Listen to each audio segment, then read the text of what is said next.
You know, I've been so blessed and so fortunate to be able to call Mason County home my whole life. Being a fifth generation county resident is the very best thing I could have going for me in my life, you know. And being able to be the sheriff in a Lake Michigan community like this has been the best job I could ever have. Being a county sheriff is the best job ever, and the best the title I have is Grandpa.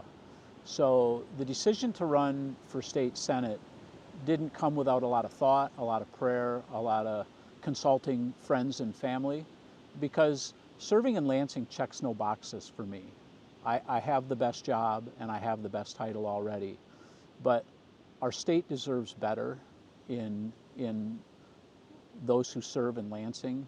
And I'll be honest, you know, when I was asked to consider the run for state senate, I initially said no, and that was when Senator Bumstead came and saw me in 2022. I said I don't need the job, I don't need the money, certainly don't need the heartburn.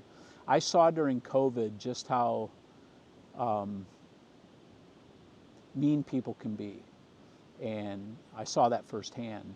So I wasn't interested in serving in Lansing.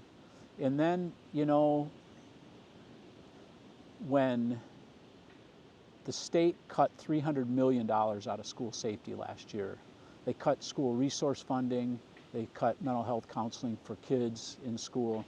That was a problem for me as a sheriff and as a grandpa and as a resident. We deserve better. We deserve better out of people that serve in Lansing. And in 2025, 2024, when they cut the school safety funding, that made no sense to me, because I'm convinced that every day somewhere, someone in America is thinking about grabbing a gun and walking into a school. And for us, as our elected officials, not to put that at the forefront is not acceptable. It's just not acceptable. So my platform in running for the Senate is very simple. It's school safety, it's safe schools, it's safe streets, it's safe communities. It's giving our law enforcement and our first responders the tools they need to be successful, and then getting out of their way.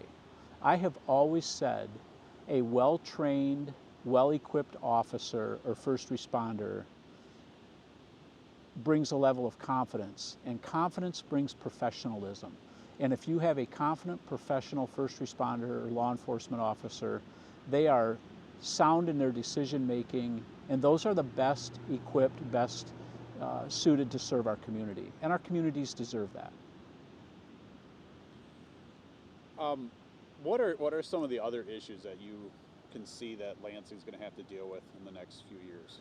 Well, we got to get our budget under control. You know, in the last 6 years, state government has grown by 45%. And I would ask business owners, has your business grown by 45% in the last 6 years? I would submit that's not the case. So we got to get our spending under control while still serving the public. You know, I understand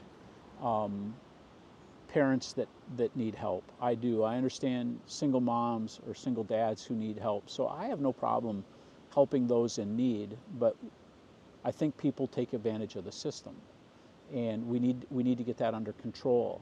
We need to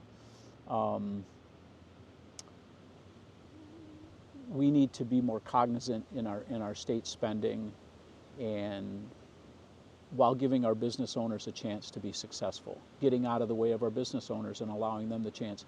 You know, during COVID, our state stuck its nose into restaurants and even lawn care businesses. I mean, guys couldn't go out and clean the bushes out of a home that hadn't been occupied since the previous October because of COVID restrictions. It made no sense. We had people making decisions, quite honestly, that had no idea what the working person was dealing with. So we need to get out of the way of our business owners and allow them a chance to grow. I was in a meeting yesterday. I serve on the Sheriff's Legislative Committee for the Sheriff's Association. We had a meeting yesterday, and we were talking about, the state is talking about increasing the per pupil funding by $4,000, okay? But they're not saying how that extra $4,000 can be spent. Can it be spent for school safety, busing, infrastructure? They've allowed the schools to, the proposal is to allow the schools the opportunity to spend that money as they see fit.